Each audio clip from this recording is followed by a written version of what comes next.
Hey everybody, today's, and actually for the next 5 episodes, we're going to talk about the mother sauces. Mother sauces are 5 classic sauces that are used to build hundreds or thousands of other sauces, which kind of fits into my theme. You know, one technique opens up your possibilities of what you can make. So the 5 are velouté, Hollandaise, Espagnole, tomato, and Bechamel. Some of you are gonna think, well, when am I ever gonna use these? When have I used these? I'm like, well, let's take a look at it. Espagnole. You ever had a poutine? Poutine are fries with cheese curds smothered in a brown gravy. Espagnole. Velouté. Do you make gravy for your Thanksgiving turkey? That's a velouté.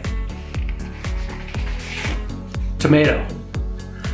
Although I prefer the Italian variation of this, you ever had marinara?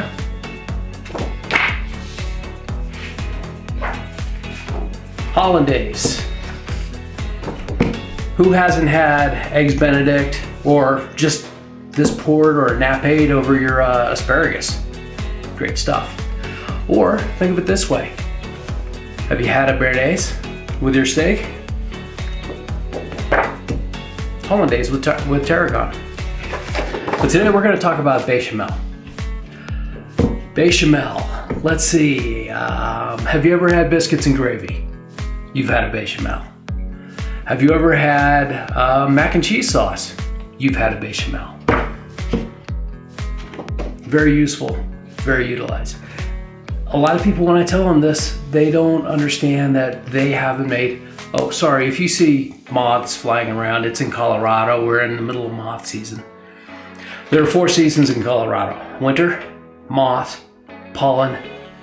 You get 5 minutes of fall, and then you're back into winter. So back to bechamel.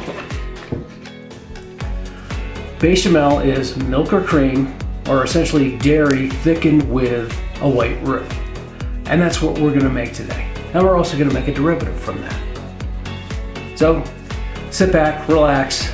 Oh, by the way, while you're at it, and I'm setting up the next shot, go ahead and all these, click on all the buttons down there, except for the dislike. Go ahead and do that for me, and I'll be right back after I set up the next scene.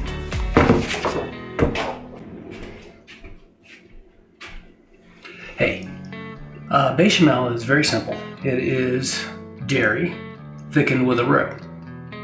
I've got milk. You could use half and half. You can use cream, or you could use any combination thereof of any of those 3, which would give you some type of dairy, depending on how much fat you want in it. So the first thing we need to do is make a roux. And of course a roux is equal parts flour and fat. I've got butter.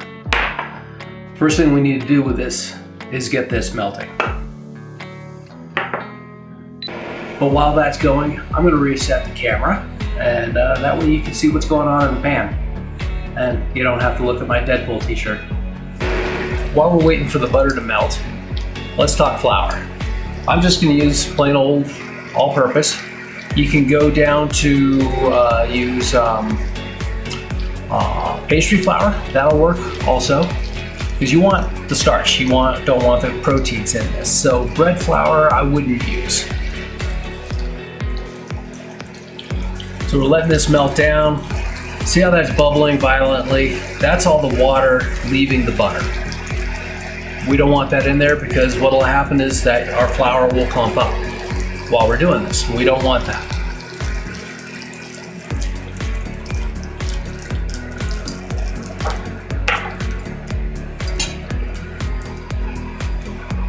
So the bubbles have kind of subsided here.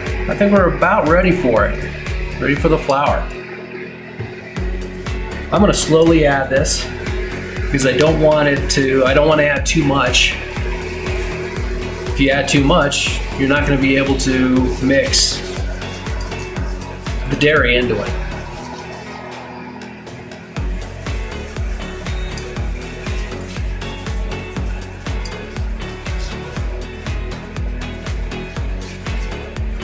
Usually your roux are gonna be 1 part fat, 1 part flour.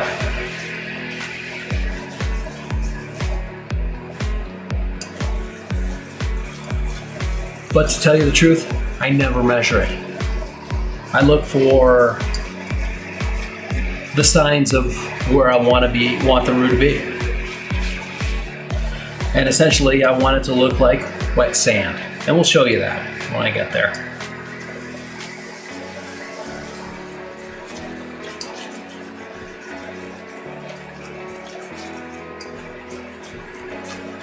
We're getting close.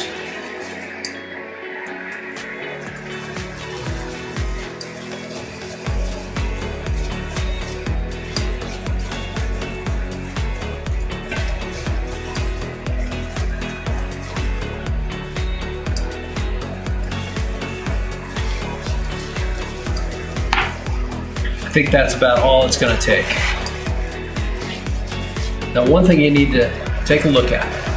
See how when I scrape this up and stir it, it kind of clumps up a little bit, but then it immediately spreads back out and cooks?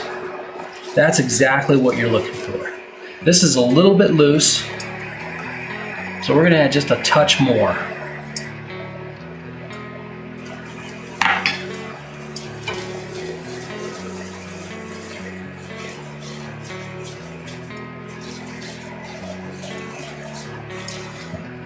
There, perfect.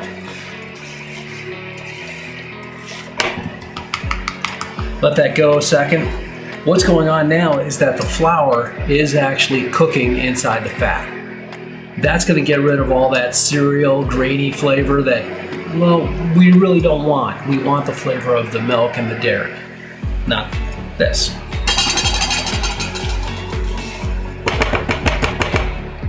I'm going to get the dairy now. So I've got 2 cups of milk, just regular whole milk. This type of sauce, you really kind of want that extra fat in there. It just makes it turn out good. And while we're doing this, I'm gonna switch to a whisk. A whisk is perfectly fine on a high quality, which I have, nonstick pan. Again, I'm gonna bring this in, start it off slowly, and then just pour it all in.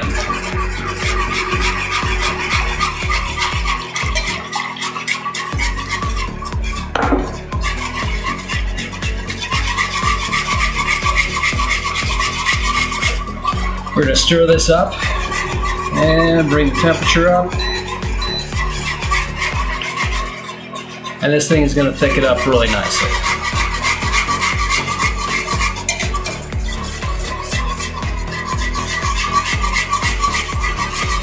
Now you'll notice I added the milk to the roux. If you're going the other way around, you're gonna wanna be careful, because what could happen is the roux could still gelatinize as it goes into the hot milk. So you gotta be careful. And the one thing you're also looking for is you need to have opposite temperatures.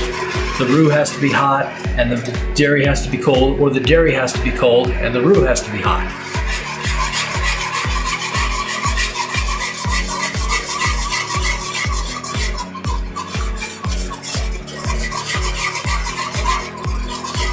There, it looks like it's all integrated in. I'm gonna let this come up to a simmer.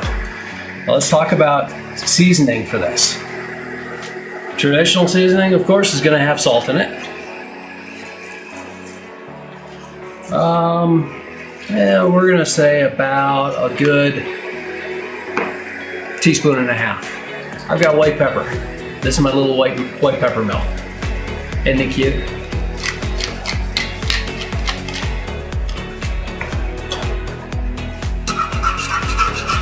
Give that a stir. Traditional seasoning is going to use what they call a onion piqué, which is half an onion studded with cloves and bay leaf. Isn't he cute? We'll call him Dale. Vidalia. That work? So you notice how this is thickening up nicely and stuff like that.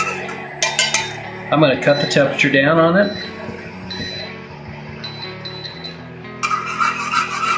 We're going to let that simmer. They're still going to have a little bit of grainy cereal flavor in it. We're going to cook that out and make sure that's gone. One other traditional seasoning, and I kind of agree with it, is whole nutmeg. Just a little bit of nutmeg on there gives it a nice little flavor.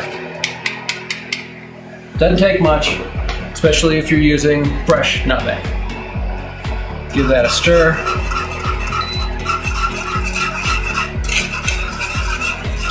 And there we have sauce bechamel.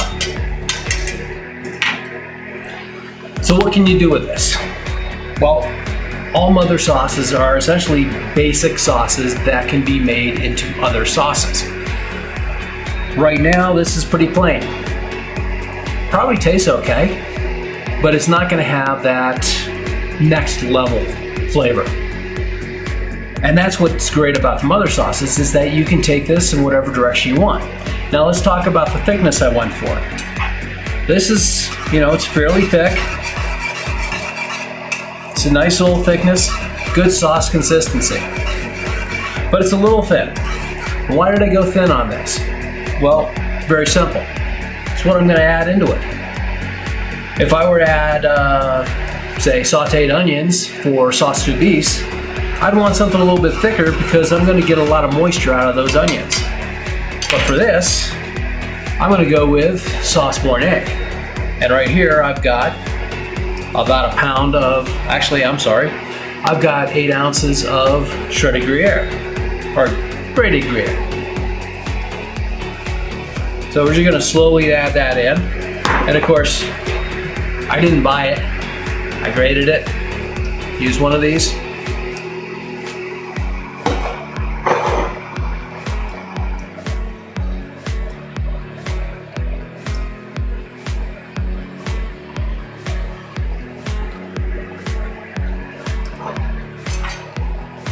Slowly mix that in.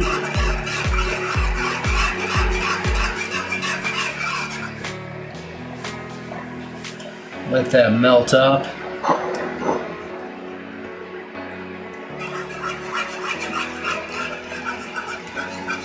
The one thing when melting cheese into sauces like this, go slow. There's no hurry. You don't have to rush it.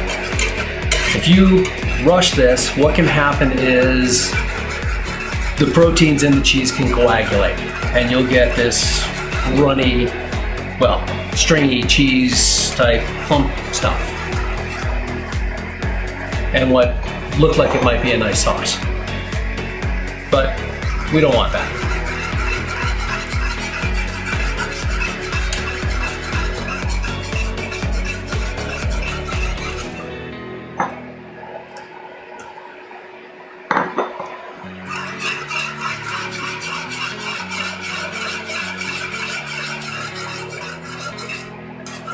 There we go. We've got Sauce Mornay.